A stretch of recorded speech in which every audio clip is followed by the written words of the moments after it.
repsülön szokták készíteni, majd be, és aztán virágot berakítól.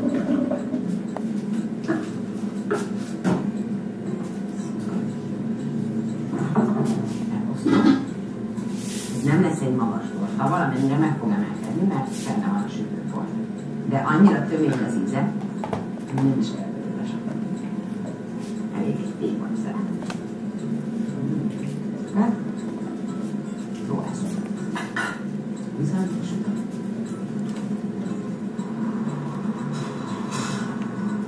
Ja, és jól jön rá még egy kis dióbél. Na persze, nem fél időben, de én kifelejtettem. Kikapom.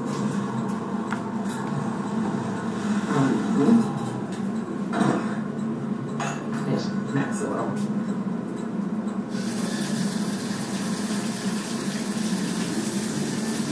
Nyugodtan lehet már az elején.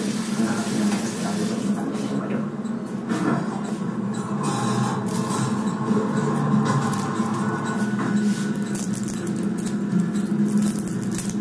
A browniesnak barnásságnak egy halála van, hogyha túlsütik.